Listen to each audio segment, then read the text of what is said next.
Buenos días. Empezamos ya con un poco de retraso.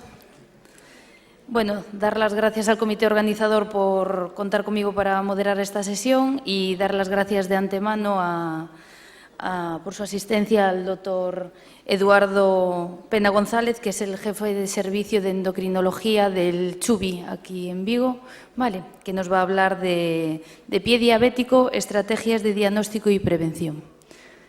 Cuando quieras. Al final, si nos da tiempo, a ver si nos ajustamos al tiempo, daremos paso a una breve ronda, ¿vale?, para ruegos y preguntas. Cuando quieras. Bueno, muchas gracias.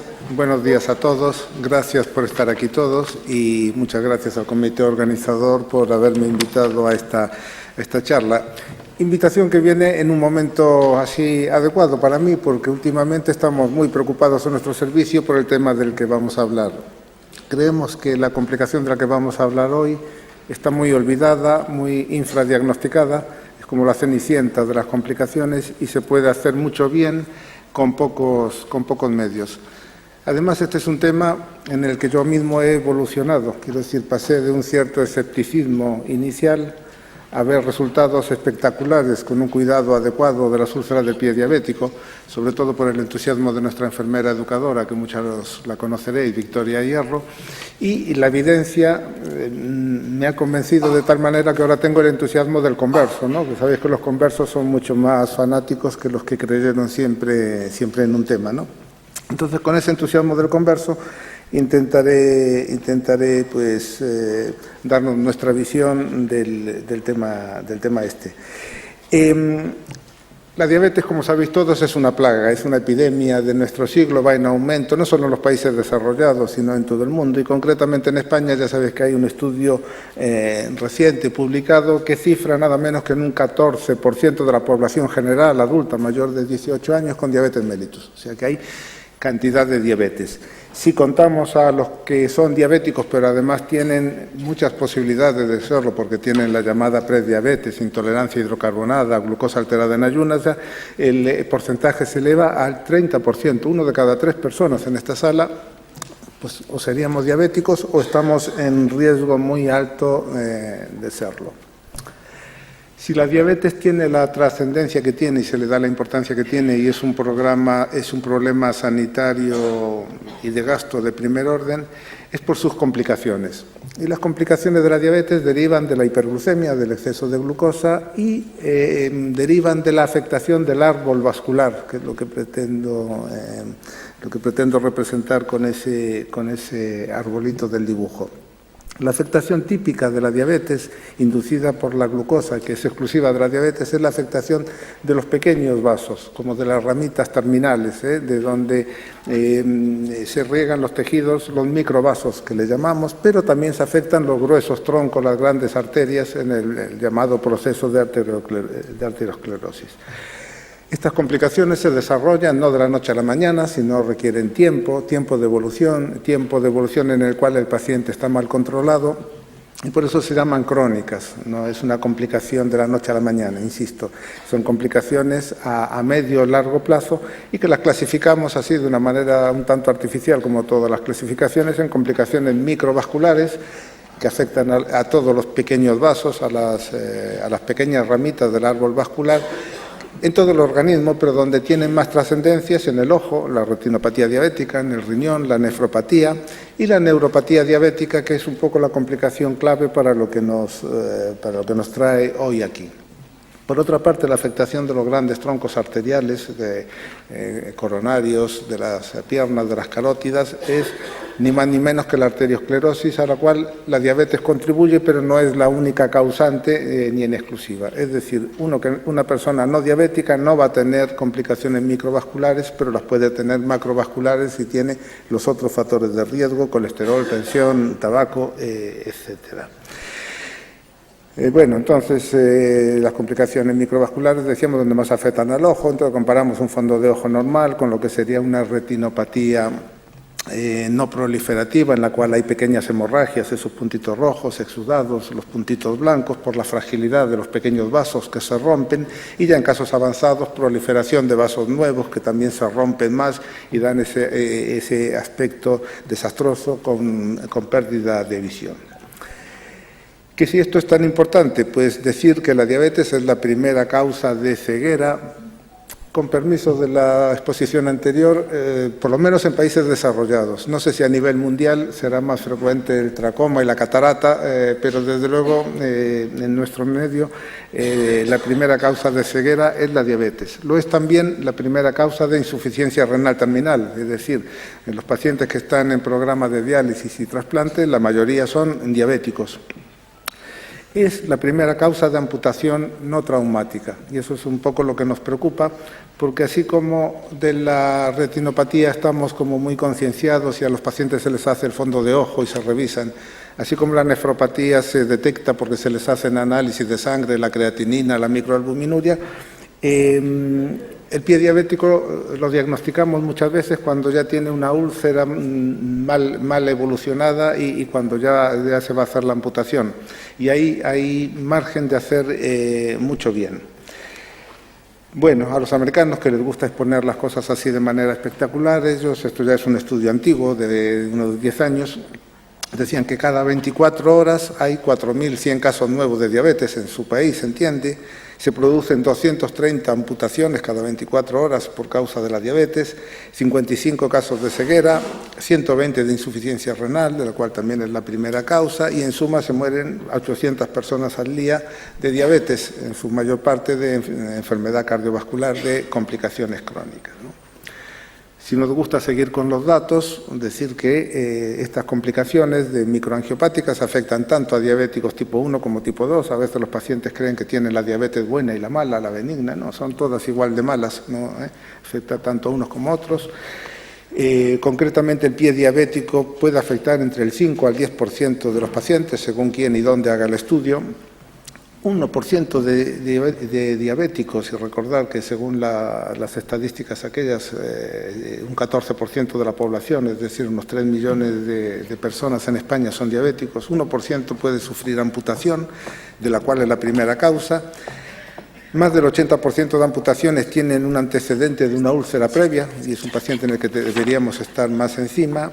Y el riesgo de que el diabético a lo largo de su vida tenga una complicación de pie diabético es un 25%, que es muy alto. Este riesgo entonces de las complicaciones no depende del tipo de diabetes, no depende del tipo de tratamiento, da igual, hay pacientes que creen que porque están con insulina tienen más riesgo de complicaciones, hay que desmontarles el mito. Sí depende del nivel de glucosa, del control de la glucosa, eso es clave para prevenir las complicaciones, y diría más, depende del nivel de glucosa, del buen control glucémico en las fases iniciales de la enfermedad. El diabético que estuvo los primeros años de su diabetes mal controlado, aunque después intensifiquemos, no va a ir bien. El que está en los primeros años de enfermedad bien controlado, aunque después se relaje un poquito, va a tener mejor pronóstico.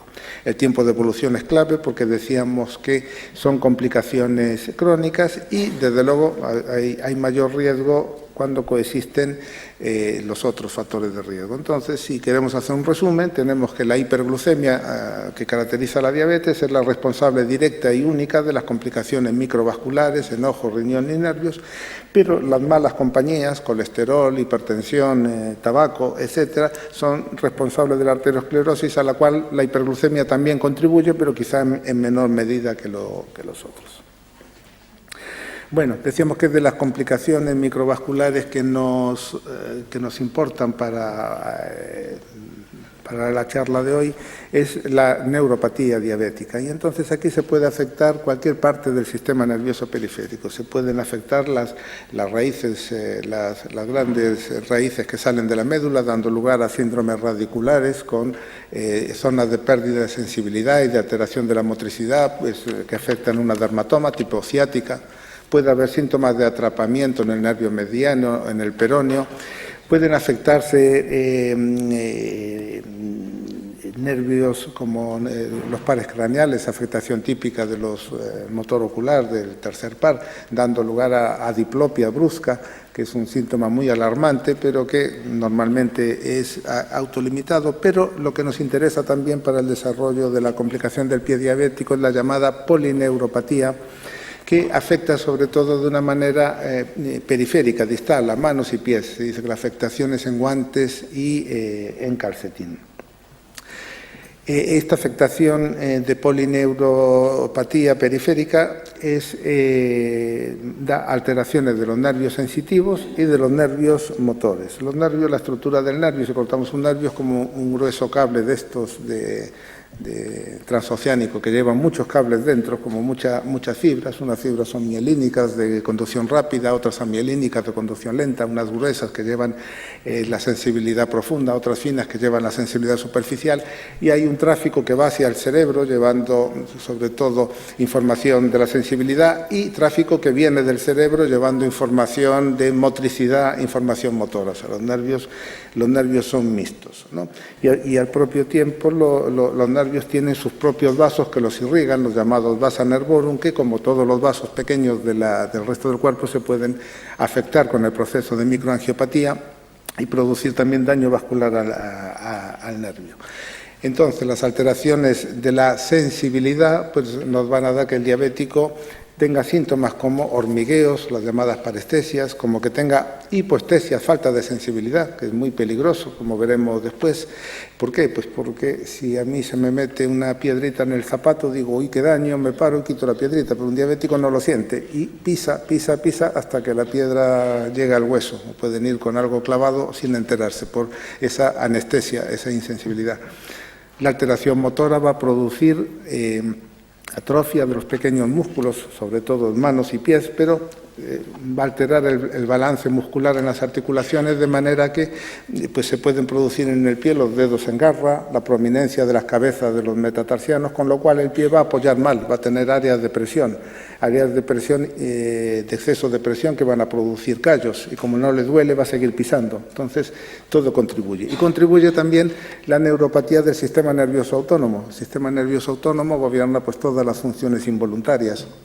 Y eso se va a manifestar en los diabéticos como alteraciones de la motilidad del estómago, gastroparesia, alteraciones de la motilidad intestinal, diarreas o estreñimiento, alteraciones de la micción, de la función sexual, pero para lo que nos interesa hoy también alteraciones en la piel, en la sudoración. Entonces la piel, en este caso de los pies, va a ser una piel seca, agrietada, acartonada, con facilidad para romperse y para ser vía de entrada de gérmenes, ¿no?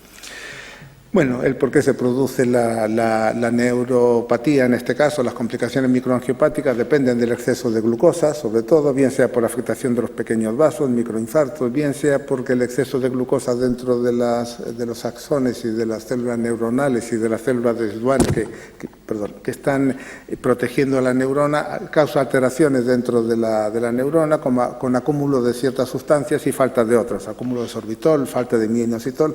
Bueno, hay teorías metabólicas y teorías vasculares que explican el daño.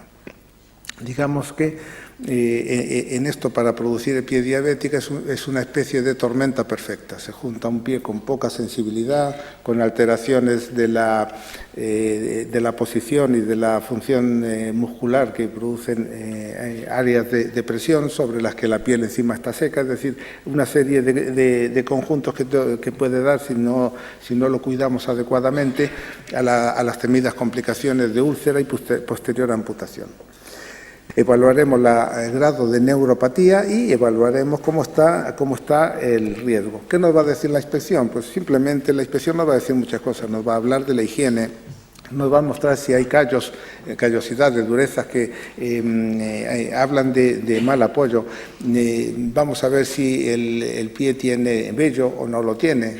Como les dice Vicky, la enfermera, a los pacientes, sin agua no hay vegetación. El hecho de que no haya vello indica pues que no hay buen riego, ya nos orienta ahí. Vamos a ver si la piel está agrietada, si tiene las uñas bien cortadas, si hay infecciones de hongos, micosis, que son puertas de entrada para gérmenes más agresivos. Vamos a ver, lógicamente, si ya hay alguna úlcera. Todo eso es lo que nos va a dar la simple inspección, ya nos va a tener mala pinta. Y la sensibilidad, hay que hacer estudios neurofisiológicos y eso, bueno, no es necesario, y muchas veces no es ni conveniente siquiera.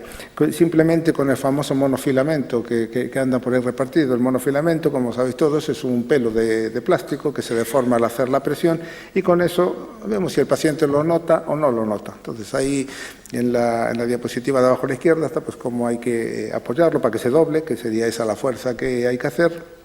Y aunque las áreas donde hay que hacerlo no están estandarizadas, pues en la base del primero, del tercero, del quinto dedo, en el talón, en la cabeza del pulgar, pues son los puntos donde tocamos, en el dorso, donde tocamos para ver si hay sensibilidad. Simplemente con que haya sensibilidad, pues ya vemos que por lo menos si se le mete la chinita en el zapato la va a notar y se la va a quitar y ya no va a apoyar ahí. Usamos el diapasón. El diapasón nos habla de la sensibilidad profunda, de la sensibilidad vibratoria. La gente que la tiene alterada está más propensa a tener deformidades articulares que en último término pueden llevar a esa complicación, que veremos después alguna imagen, si nos da tiempo, la artropatía de Charcot. Ya si somos mucho más tecnológicos, podemos tener un martillito de reflejos y ver si tiene reflejos o no tiene reflejos. O sea que ya veis que con 4 cositas ya lo podemos catalogar como si tiene o no tiene neuropatía o si tiene riesgo. Bueno, y el componente vascular, facilísimo, simplemente con tocarle los pulsos pedios son superficiales, muy fáciles de tocar. Si se le toca el pulso pedio, el pulso tibial posterior, que son ya descartamos un componente vascular, o por lo menos un componente vascular grave. Si somos más tecnológicos podemos tener un ecodoppler, que en muchos centros de salud está ahí arrinconado y no se usa, y haremos entonces el índice tobillo-brazo. Tomamos la tensión en el tobillo, la tensión en el brazo y hacemos el cociente. Entonces, un poquito según el cociente ya catalogamos muy bien en qué pacientes tenemos que meternos a hacer las medidas que vamos a hablar y los que no debemos tocar y hay que mandárselos al vascular. Cuando hay un índice de tobillo bajo, muy brazo, que indica que el riego en las extremidades inferiores es mucho inferior al de la extremidad superior, indica que hay un componente isquémico, eso sí hay que mandarlos al vascular, no hay que andar tocándolo porque tocarlos es contraproducente. Pero si hay una buena irrigación, si el índice anda en torno a 1, pues eso indica que el riego es bueno, que es un pie neuropático y que ahí podemos, o si ya hay úlcera, que es una úlcera neuropática, y ahí podremos actuar y hacer mucho beneficio. Entonces, de tal manera, tendremos por un lado el pie neuropático, que ya adelanto que es lo más frecuente, cuyos síntomas serán eso, hormigueos, parestesias, a veces dolor neuropático. El dolor neuropático es un dolor lacerante, agudo, como una cuchillada de predominio nocturno en cama. El componente muscular, el componente de debilidad muscular y de deformidad articular, el que decíamos, la prominencia metatarsianos, la falta de hidratación, la anhidrosis, y como signos ya decíamos la pérdida de sensibilidad y tal. El pie isquémico puro, afortunadamente es el menos frecuente, entonces ahí tendremos la extremidad fría, sin pelos.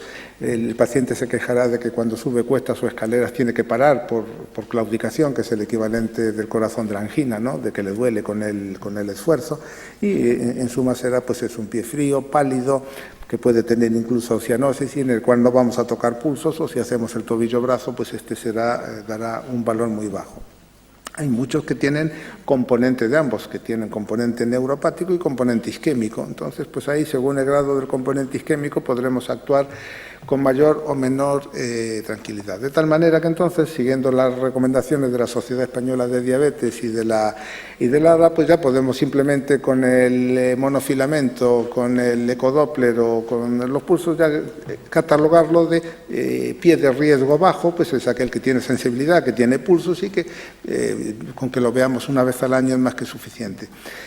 Tendremos el de riesgo moderado, en el que hay neuropatía o ausencia de pulsos u otro factor de riesgo, que tendremos que verlo pues más a menudo, cada 3 meses. Y el riesgo es alto, cuando hay neuropatía, pulsos ausentes, deformidades, cambios en la piel o que ya hubo úlceras previas, pues 1 o 3 meses. O si hay una úlcera activa, ahí hay que individualizarlo. A lo mejor hay que verlo todos los días o cada 2 días para hacerle la cura, la descarga, etcétera. Entonces, en el pie diabético, el objetivo es detectar los pacientes con pie diabético para que no hagan úlceras. Si han hecho úlceras, clasificarlas adecuadamente para tratar las que debamos tratar, que son las neuropáticas, y prevenir la amputación. Y si tiene que haber amputación, porque tiene que haberla, conseguir que sea lo más pequeña posible. No es lo mismo quitar un dedito o dos que amputar una amputación más alta, ¿no? La calidad de vida cambia mucho. Como decíamos, el riesgo de úlcera viene dado también, eso por las presiones inadecuadas, por el zapato inadecuado, por los factores precipitantes como los traumatismos, y aquí es donde es importante también la educación, la información del paciente. Hay que enseñarle que use zapato cómodo, si no tiene sensibilidad, pues que se mire los pies todos los días, si no es capaz de doblarse, que use un espejo. ¿Para qué? Para que vea la úlcera, porque si no, no se entera que la tiene, hasta que pueden venir con unas úlceras tremendas y ser completamente asintomáticos para ellos. Entonces, que no anden descalzos, porque se pueden lesionar. Entonces, información en cuanto a zapatos. Si tienen zonas de apoyos inadecuados, pues recomendarles el podólogo o el ortopeda para que le haga unas plantillas de descarga. Todo eso vamos a prevenir. Y después, pues bueno, como decíamos, cuando el paciente ya se presenta con úlcera, hay que clasificar esa úlcera. Es lo mismo que clasificábamos el pie sin úlcera, el pie diabético. Pues lo primero, tocarle los pulsos. Dichosos efectos, no fui capaz de sacarlos. Bueno, pues entonces, si los pulsos están presentes, no hay isquemia. Si los pulsos están ausentes, sí hay isquemia. Haremos la prueba de sensibilidad, por lo menos con el monofilamento, con el diapasón y también con el martirito de reflejos, y entonces si las pruebas de sensibilidad, siento que los efectos salieran así, pero bueno, si las pruebas de sensibilidad están alteradas, pues tendremos un pie neuropático sin riesgo isquémico. Si las pruebas de sensibilidad son normales y no hay isquemia, pues clasificaremos la úlcera como úlcera traumática, como en cualquier paciente no diabético. Por el contrario, si hay isquemia, se hacen también las pruebas de sensibilidad, que pueden ser también alteradas, sería un pie neuroisquémico, o si las pruebas de sensibilidad son normales, sería un pie isquémico puro. Ya digo, los más raros, una úlcera isquémica pura, y que esa pues hay que derivarla al cirujano vascular sin más historias. Entonces, resumiendo un poquito, en la úlcera neuropática habrá una pérdida sensorial, habrá una callosidad, desengrosamiento. Como hay buena irrigación, el tejido del fondo de la úlcera granula bien, sangra bien, el pie está caliente, con pulsos, la piel está seca, con fisuras, y la localización típica es importante, es en las zonas de apoyo, en las zonas que soportan peso, como las cabezas de los metatarsianos, el talón de Aquiles, en los dedos de garra, y la prevalencia pues es alta. Por el contrario, el pie isquémico va a haber dolor, va a haber necrosis, el pie va a estar pálido, frío, sin pulso, sin vello, la curación va a ser mala, no hay granulación y afecta sobre todo a la zona mal irrigada, las puntas de los dedos, donde la circulación es más distal y donde llega peor todavía un aporte de flujo ya de por sí insuficiente. Afortunadamente el isquémico puro es solo el 15%. Y después el neuroisquémico, que tendrá grados variados de una y otra y que también pues, es lo más frecuente, ¿no? Ejemplos de úlceras típicamente neuropáticas, esta con infección, con supuración ahí en el fondo como veis, pero veis que asientan en zonas de presión, en zonas donde hay unas callosidades previas, pero que granula bien, más úlceras neuropáticas. Esta ya sería más con componente neuroisquémico y sobre todo la de la derecha, veis, isquémicas puras, que afecta a los dedos, viene con necrosis, con cambios de coloración en la piel, y lo que decíamos antes, la artropatía de Charcot, donde hay deformidad de toda la arquitectura, de toda la estructura del pie y de las articulaciones, que esto, claro, predispone a apoyos completamente anómalos y a úlceras por presión. Las úlceras, la clasificación de las úlceras en el pie diabético, aparte de que puedan ser isquémicas, neuropáticas o mixtas, pues también se sigue la clasificación de Wagner, es la más frecuente, que un poco lo que hace es referencia a la profundidad de la lesión. De tal manera, bueno, grado 0 sería un pie de riesgo, pero que no tiene úlcera, tiene callos, tiene deformidades. Grado 1 sería una úlcera superficial que afecta al espesor de la piel. Grado 2 pues afecta a planos profundos sin llegar a hueso. Y ya isquémica, grado 3 ya sería una muy más profunda, afectando a tendones, hueso, y grado 4 cuando hay gangrena limitada, y grado 5 gangrena extensa con síntomas sistémicos.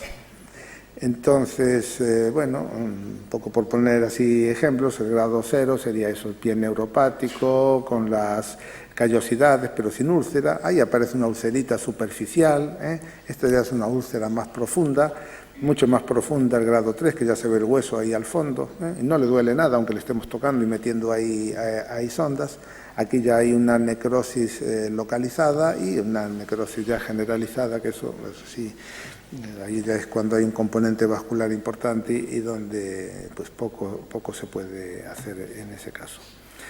Resumiendo un poco todo lo anterior, el grupo de trabajo de la Sociedad Española de Diabetes sobre pie diabético, pues eso, nos hace el algoritmo diagnóstico arriba a la izquierda, que no sé si se ve bien, pero es eso, según que haya pulsos o no los haya, y según que la sensibilidad esté presente o ausente, pues lo clasificamos en úlcera isquémica, úlcera neuropática, úlcera mixta o úlcera pues traumática, que no tiene la clasificación de Wagner debajo, que era la que comentábamos ahora. Y bueno, y después las cosas que hay que hacer en cuanto a inspección, la exploración vascular, la movilidad articular, la exploración neurológica con el monofilamento, dónde pinchar, Incluso hay también unos pequeños parches, el Neuropad, que se pega en la piel, y si la sudoración es adecuada cambia de color. Entonces eso nos indica que si hay un componente de neuropatía autonómica, o sea que es otra manera más de explorar la neuropatía. Según el grado de Wagner, así más o menos es como deben manejarse las úlceras, ¿no? El que no tiene úlcera, simplemente tiene riesgo, o una úlcera superficial, pues se manejan ambulatoriamente, pues bien sea en atención primaria, bien sea en endocrino, y ahí actúa pues el podólogo, el enfermero, el rehabilitador, el endocrino. ¿Qué hace el endocrino? Pues mejorar el control de la diabetes. ¿Qué hay que hará el podólogo? Pues los apoyos, las descargas. Si la úlcera es profunda, bueno, depende, si es un poco profunda se puede tratar ambulatoriamente, pero ya cuando la úlcera es profunda, cuando hay absceso, cuando hay afectación ósea, pues ya tiene que ser en medio hospitalario y ya de una manera multidisciplinar, ¿verdad? Cuando hay gangrena, pues el tratamiento ya de cirugía vascular y lógicamente de hospitalario.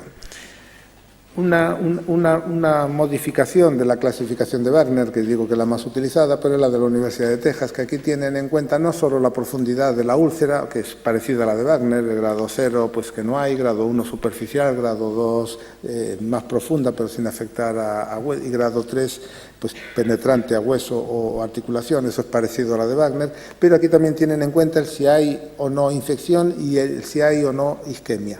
Entonces, la clasificaría, pues, si es una herida un poco profunda, pues, como grado 1, si está infectada, 1B, si no está infectada pero tiene isquemia también, pues 1C, y si tiene las dos cosas, pues como D, ¿no? Entonces, es otra manera de tener en cuenta el componente infeccioso, que puede haberlo, puede no haberlo, pero... y también referente a la valoración de la infección, la Sociedad Americana de Enfermedades Infecciosas propone esta clasificación PEDIS. PEDIS son las siglas en inglés que indican la perfusión, la extensión de la lesión, la profundidad, el grado de infección, y decir que no es validada, pero está a caballo de la de Wagner y de la de Texas, y que se fija sobre todo en el tema de la infección. Referente a la infección de las úlceras del diabético, tener en cuenta que los síntomas pueden estar atenuados por la neuropatía diabética, quiere decir que puede estar infectado y no tener así dolor especial, que la colonización crítica pues son más de 100.000 unidades formadoras de colonia por gramo de tejido, pero que un cultivo positivo no siempre implica infección, pueden ser contaminantes.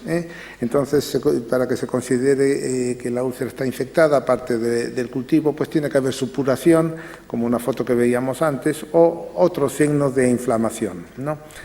Y Cuando queremos descartar osteomielitis, afectación del hueso debajo, pues muchas veces requiere prueba de imagen, radiografía. Entonces, estos serían un poco los signos de infección, ¿no? De infección local, pues exudados, eritema, tumefacción, aumento de temperatura,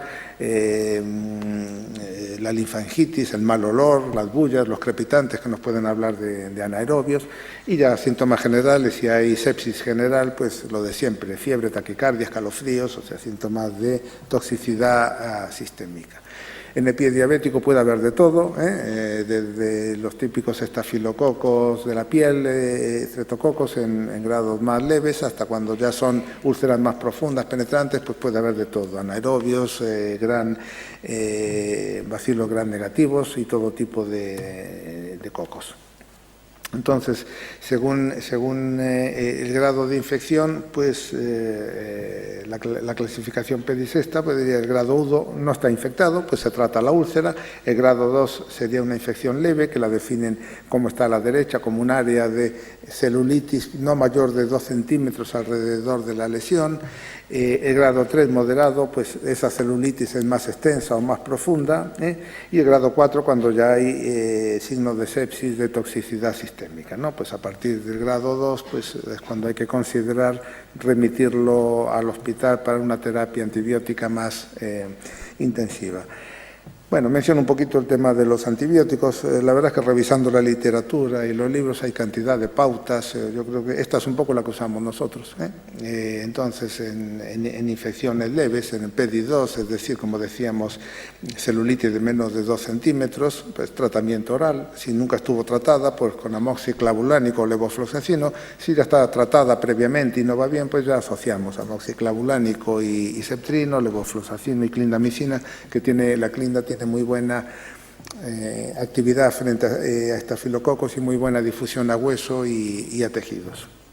En infecciones moderadas, recordamos la de más de 2 centímetros de celulitis alrededor de la úlcera o más profundidad, pues sí, ahí depende si es profunda, pero bueno, no tanto, es un poquito, se pasa un poquito solo, pues lo podemos tratar por vía oral con los mismos antibióticos más los que ponemos ahí, el linezolid para los estafilococos, o por vía parenteral ya con vancomicina o tazocel. Y si es grave, cuando ya hay sepsis, pues lógicamente vía parenteral con fármacos de amplio espectro y darles caña, que se dice, ¿no? Bueno, ahí se ve más o menos que aparte de la úlcera, pues hay signos de celulitis alrededor, que está la piel inflamada, tensa, como con datos de infección.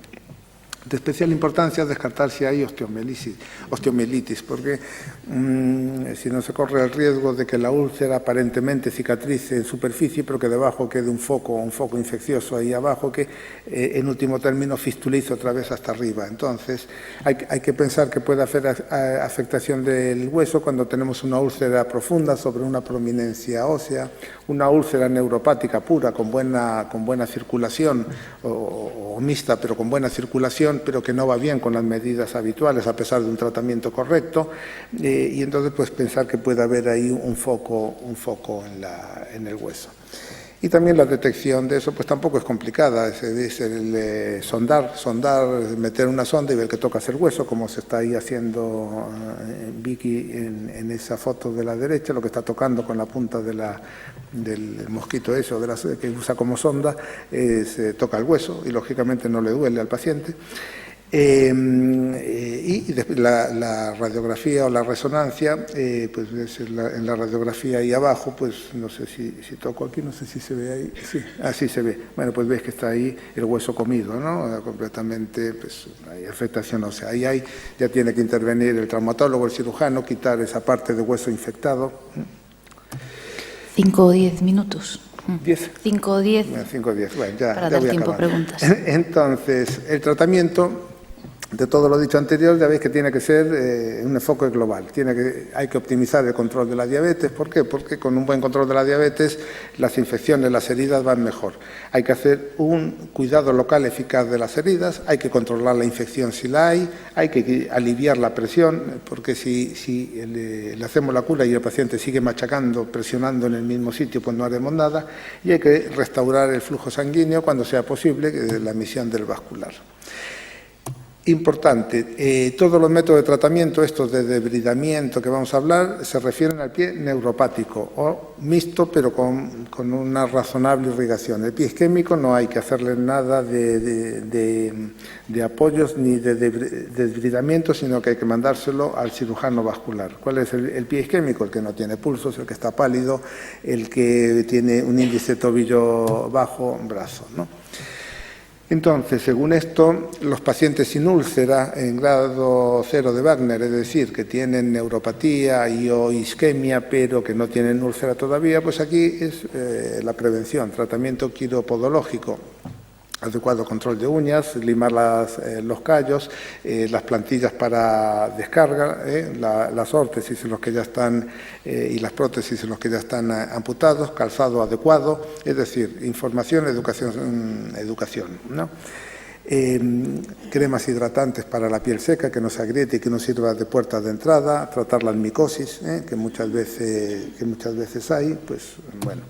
Estos son diversos materiales que se usan para las descargas de la presión, ¿no? De las zonas de presión. Eso era respecto al Wagner 0 cuando no hay úlcera. Cuando tenemos úlcera pero no está infectada, pues bueno, una úlcera superficial hay que limpiarla con suero, no hacen falta antisépticos, reposo y descarga. El grado 2, úlcera ya más profunda, pues lo mismo, en principio no antisépticos si no hay infección, limpieza con suero, desbridamiento, recortar la zona de tejido muerto, necrótico o indurado, proteger la piel de alrededor de la lesión, gestión del exudado y cura en ambiente húmedo, estimular la cicatrización y alivio, reducción y redistribución de la presión. Entonces, por ejemplo, ejemplos de desbridamiento, ¿veis la típica, la típica úlcera neuropática, ¿ves? Con todas estas callosidades, cómo se desbrida, se recorta todo este tejido necrótico. En la neuroisquémica hay que determinar primero el estado vascular y nunca hacer este tipo de maniobras en la úlcera isquémica pura. Haciéndolo así, veis en este pie, veis que ha perdido el arco plantar por la deformidad que produce en la atrofia muscular, ¿no? Pues eso, desbridamiento como en este lado, y la plantilla para estas zonas de presión, para aliviar la presión en las zonas en que está más. Por eso os decía al principio que soy un poco converso en ese sentido, ¿no? Porque uno, claro, ve estas cosas y dice, uy, qué mala pinta, pero mira, esta úlcera neuropática pura, cómo después de recortar todo, de desbridar, de proteger la piel de alrededor, cómo acabó pues desapareciendo, ¿no? Cicatrizando. Lo mismo esta otra, también típica neuropática, cómo se le quita la presión y al cabo del tiempo cómo evoluciona bien. Incluso algunos más espectaculares. Recuerdo una mujer de 40 y pocos años con una diabetes tipo 1 de mucha evolución que estaba ya para amputarse. Ya la tenían en lista de espera de amputación y vimos que tenía buenos pulsos, que realmente era un casi puro neuropático y se salvó de la amputación, ¿no? Bueno, esto lo pongo ahí, pero no voy a hablar, este no es mi tema. Creo que por la tarde tenéis otra charla sobre curas. Esto sabéis mucho más, casi todos los que estáis aquí, seguro. Hay en el mercado cantidad de materiales para hacer las curas en ambiente húmedo, según la cantidad de exudado, de cuya elección juiciosa pues depende una buena evolución. Insisto que, bueno, que seguro que tengo yo aquí más que aprender que enseñar en este tema. Cuando la úlcera está infectada, si solo afecta a tejidos blandos, pues el tratamiento será el desbridamiento ya quirúrgico, el tratamiento local antimicrobiano, los antibióticos por vía sistémica y descargar la extremidad. Y cuando hay osteomielitis, pues ya tiene que ser hospitalario porque hay que quitar ese hueso infectado y hay que dar antibióticos ya por vía sistémica durante mucho tiempo.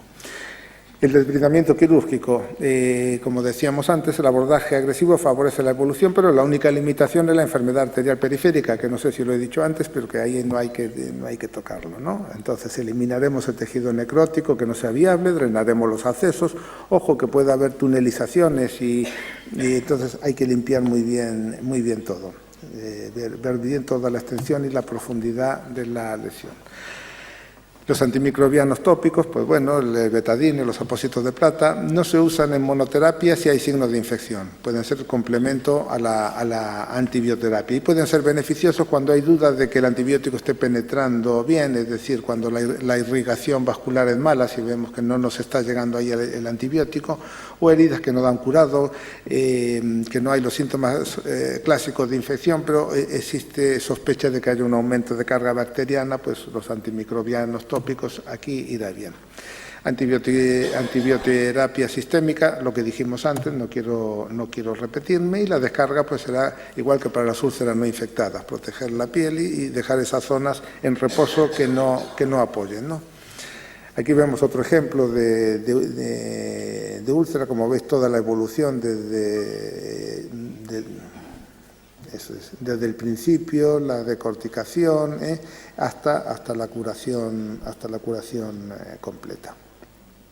Como veis, estos son ejemplos de la casa nuestros, como protegiendo la zona en esta úlcera que ya es más neuroisquémica, pero que también con una evolución muy favorable. Fijaros esto, ¿no? Que se le pasa de un lado a otro, está tunelizado completamente, se pasa la sonda esta de un lado a otro, ¿no? Y el paciente pues sin ningún dolor. Afectación ósea, osteomielitis, y esto era en superficie, lo mismo, ¿no veis cómo está el hueso comido completamente por la osteomielitis? Aquí Vicky en acción, ahí desbridando, y de este desastre aparente con exposición de tendones, fijaros cómo acabó quedando, ¿no? De ahí, eso, ya digo, mi entusiasmo en el tema. ¿Dónde derivar en nuestro medio? Lo ideal es que haya una unidad de pie diabético y es un poco en lo que estamos trabajando ahora en el CHUBI. Entonces, en el momento actual, pues, ¿qué hacemos con los pacientes que tengamos en nuestras consultas? Pues bueno, si es un paciente de riesgo, sin úlcera, con deformidades, pues hombre, lo ideal sería derivarlo al ortopeda y podólogo para que enseñe cuidado de los pies, corte de uñas, manejo de callos, etcétera. Pero, como sabéis, no están incluidos en la cartera de servicios de la Seguridad Social. Sí está el calzado ortopédico y las prótesis para los que han sido amputados, eso sí que está financiado. Si hay una úlcera con pulsos, si hay pulsos, ahí es donde podemos nosotros trabajar. Pues entonces, bueno, ahí jugaremos entre el endocrinólogo que, aparte de controlar la glucemia, clasificará la úlcera un poquito y con la ayuda del rehabilitador, del traumatólogo, pues corregirá un poco lo que pueda, las descargas, los apoyos, la cirugía ortopédica cuando proceda, y la úlcera sin pulsos, eso sí, hay que derivarla al cirujano vascular, ¿vale? Bien sea por vía normal, si lo que tiene es simplemente un tobillo-brazo y una claudicación intermitente, o ya por vía preferente si hay una claudicación brusca, un dolor en reposo, un índice tobillo bajo muy brazo, una úlcera tórpida que no acaba de curarse. Y lo derivaremos a urgencias cuando haya una infección aguda, que se deteriore, que vaya mal la infección, o con isquemia crítica, cuando ya aparezca con el pie blanco y con dolor en reposo. Lo ideal sería eso, una unidad multidisciplinar de pie diabético. Este es un poco el esquema de la de Cruces, que funciona bastante bien, en la cual participan endocrinólogos, cirujanos vasculares, hospital a domicilio, y otros profesionales, y es un poquito el esquema que nos gustaría, eso, que desde lo que se detecte en urgencias o en atención primaria, pues que pasara a endocrino, donde se le daría la educación, la información de autocuidado, donde se valoraría el tipo y grado de afectación, y pues con la ayuda del ortopeda o en este caso, como tenemos nosotros, de la enfermera que lo hace muy bien, pues manejaríamos lo que fuera neuropático, y lo que fuera vascular lo derivaríamos a los vasculares, que deberían tener una vía rápida pues para revascularización cuando haya que hacerla, con endoprótesis tipo esteno, o con cirugía de bypass o con lo que sea. El hospital a domicilio pues nos puede ayudar a los pacientes pues eso, a ir a hacer las curas, a antibioterapia intravenosa cuando haga falta, sin necesidad de que esté ingresado, ¿no?